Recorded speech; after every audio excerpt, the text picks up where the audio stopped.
Welcome to this tutorial. In this video, we are going to take a look at how a lead is created within KEBS. Once the user navigates to the Leads application, he or she can click on the Global Create button and select the New Lead option under the Sales category.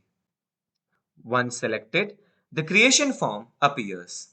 In this section, the user can link an existing account to this lead, fill the lead details,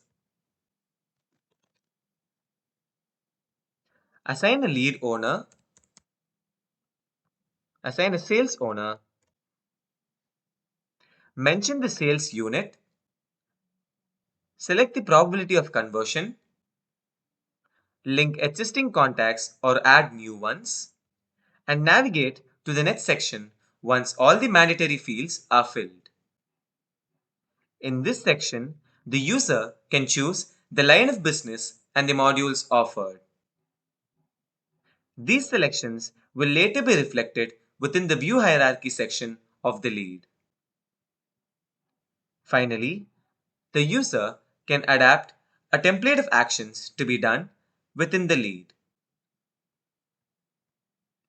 The process of uploading a template will be covered in another tutorial. Once all the details are filled, the user can submit the form. And the lead is created successfully.